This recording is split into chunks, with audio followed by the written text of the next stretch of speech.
Hello friends, dream girl का आने वाला एपिसोड बहुत ही इंटरेस्टिंग और शानदार होने वाला है, जिसमें आपको देखने को मिलने वाला है कि मीठी सारे गेस्ट के सामने आकर के कहने लगती है, आंटी अंकल क्या आप लोग पपेट डांस देखेंगे? आज मेरी Ayesha mom part 2 puppet dance करने वाली है और सबको ताली बजाने के लिए कहने लगती है। मीठी की बात सुनकर के सारे गेस्ट तालियां बजाने लग जाते हैं। आरती भी हिम्मत करके सारे मेहमानों के सामने आ जाती है, मगर इतने सारे मेहमानों को देख करके घबरा जाती है और वापस अंदर जाने लगती है। तभी करण उसे रोक करके समझाने लगता है। आरती कहने लगती है, बाहर तो बहुत सारे मेहमान हैं, मुझे डर लग रहा है। तभी मीठी वहां पर आकर के आरती पर हंसने लगती है। आरती कहने लगती, तुम हंस क्यों रही हो? मीठी कहने लगती है, आप इतना डर क्यों रही हो? चलो जल्दी से डांस करो। और कहने लगती है, ये करोगी ना? मीठी की बात सुनकर के आरती डांस करने के लिए तैयार हो जाती है और सारे मेहमानों के सामने जाकर के अपना कठपुतली वाला डांस करने लग जाती है। सारे मेहमान आरती का खूबसूरत पपेट डांस देख करके बहुत ही खुश हो जाते हैं। आरती भी डांस करते करते भूली जाती है कि वो उसे इतने सारे लोगों से डर भी लग रहा था और वह खुल करके अपना डांस करने लग जाती है।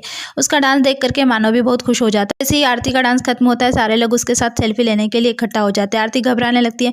मानव उसे जल्दी से उसके कमरे में ले आता है और उसकी तारीफ करने लगता है और कहने लगता है, Aarti I am proud of you. तुम्हें नहीं पता है कि तुमने क्या किया। आज तुमने देखा लोग कितने पागल हो रहे थे तुम्हारे डांस देख करके। यही चाहता था मैं तुमसे, तुमने अपने डर को जीत लिया। और कहने लगता है कि तुम्हें पता है आयशा जो आज ड्रीम गर्ल बनी है ना, प्रोड्यूसर डायरेक्टर और कैमरामैन की बदौलत बनी है, लेकिन आज तुमने जो कुछ किया है ना, वह सब अपने बदौलत पर किया है। सब दीवाने हो गए तुम्हारे। अब तुम्हें आयशा से डरने की कोई ज़रूरत नहीं है।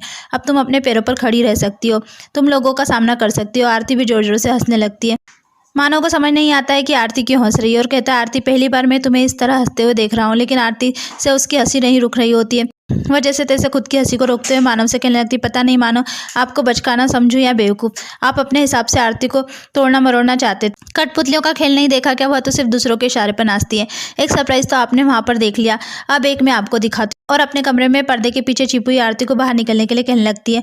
यह देख करके आरती पर्दे के पीछे से बाहर आ जाती है। मानव आरती को पर्दे के पीछे छुपा हुआ देख करके हैरान हो जाता है और समझ जाता है कि यह डांस आरती ने नहीं, आयशा ने किया। आयशा भी मानव से कहने लगती है, धार लोहे की तलवार की होती, लकड़ी की तलवार की नहीं होती। क्या लगता था आपको? क्या आप इसको मेरे खिलाफ खड़ा करेंगे? वह मानव अपनी नहीं तो कम से कम मेरी इज्जत तो कर लेते। रावण को मारने के लिए तो साक्षात राम आए थे। आप किसे लेकर आए हैं? उसकी इतनी हिम्मत नहीं कि मुड़कर भी मेरी तरफ देख ले। और आप इसे मेरे खिलाफ खड़ा करने की कोशिश कर रहे थे और आप क्या कह रहे थे कि ऐसा कुछ भी नहीं है। आयशा को डायरेक्टर, कैमरामैन और मेकअप आर्टिस्ट ने बनाया, लेकिन आयशा क्या है आप यह खुद भी अच्छी तरीके से जानते हैं। आपने देखा ना वहाँ पर लोग कितनी तालियां मार रहे थे, मेरी कितनी तारीफ कर रहे थे, दीवाने हुए जा रहे थे मेरे लिए। और आप भी तो मेरी तारीफों के पुल बांध रहे थे ना। जो डांस करी थी वह मैं थी। उसके बाद मानव समर और लक्ष्मी की शादी में गेस्टों को रिसीव कर रहा होता है। तभी करण उससे आकर के पूछने लगता है, आयशा दी कहीं दिखाई नहीं दे रहे हैं। मानव कहता है, शायद कहीं बाहर गई है, वैसे भी उसकी होने नहीं होने से क्या फर्क पड़ता। और जैसे ही अंदर जाने लगता है, उसे सामने आरती खड़ी दिखाई देती है। वह बहुत सुंदर दिख रही होती है, पर मानव बिना उसकी तारीफ किए अंदर चला जाता है। आरती प्रेम जी और माथुर साहब को खड़ा हुआ देख करके उनके पास जाकर के नमस्ते करती है, मगर वह दोनों भी आरती को इग्नोर करके अंदर चले जाते हैं। आरती सोना और बुआ जी के पास जाकर के उनसे उनके काम में हेल्प करने के लिए कहती है, मगर वह दोनों भी आरती से बात नहीं करते और वहां से चली जाती है। आरती गेट पर खड़े करण के पास जाकर स्माइल देने लगती। करण कहता है, आयशा दी आप यहाँ क्या कर रही है? आरती कहने लगती, मैं आयशा नहीं आरती हूँ।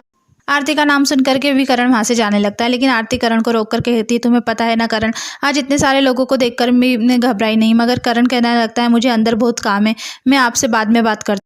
और वहां से चला जाता है। आरती वहीं खड़े परेशान होने लगती है और सबकी इस बेरेखू की समझ नहीं पा रही होती। उधर आयशा सभी के डिजिटल सिग्नेचर लेकर के लॉयर के पास पहुंच जाती है और अपनी प्रॉपर्टी को हासिल करने के लिए लॉयर को सारी फॉर्मेलिटी पूरी करने के लिए कहने लगती है और कहने लगती है कि नवरंग के 54% शेयर मेरे नाम पर होना चाहिए। अब तो सारे डायरेक्टर के सिग्नेचर भी यहाँ पर है ना।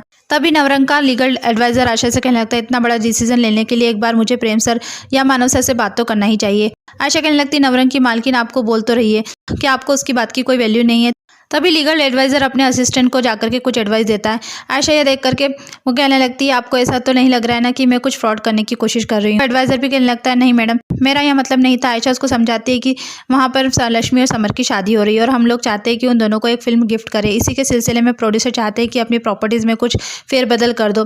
बस उसी सिलसिले में अपने घर की शादी को छोड़ करके मैं यहाँ पर बैठी हूँ। उधर घर पर शादी की रस्म शुरू हो जाती है और समर मंडप में आकर के बैठ जाता है और लक्ष्मी के आने का इंतजार कर रहा होता है। तभी लक्ष्मी दुल्हन के गेटअप में सोना के साथ मंडप में आ जाती है। उधर आयशा भी लीगल एडवाइजर से कहने लगती, देखिए आप जितनी लीगल फॉर्मेलिटीज पूरी करने में वक्त लगा रहे हैं, अगर उसके कारण कुछ भी नवरंग को नुकसान हुआ ना तो उसके जिम्मेदार आप होंगे। और कहने लगती है, अगर आपको विश्वास नहीं हो रहा ना तो आप मेरा फ़ोन ले लीजिए और मानव या प्रेम जी को फ़ोन लगा लीजिए। लीगल एडवाइजर भी कहने लगता है नहीं मैडम जी इसकी कोई ज़रूरत नहीं है और आयशा की बात मान करके पेपर फॉर्मेलिटी पूरी करने के लिए तैयार हो जाता है। आयशा भी कहने लगती है आप थोड़ा जल्दी कर लेंगे तो मैं समर और लक्ष्मी की शादी भी अटेंड कर लूँगी।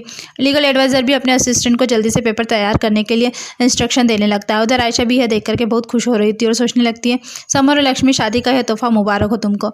एपिसोड यहीं खत्म होता है। आगे की अपडेट के लिए हमारे चैनल को लाइक कीजिए, सब्सक्राइब कीजिए। Thank you.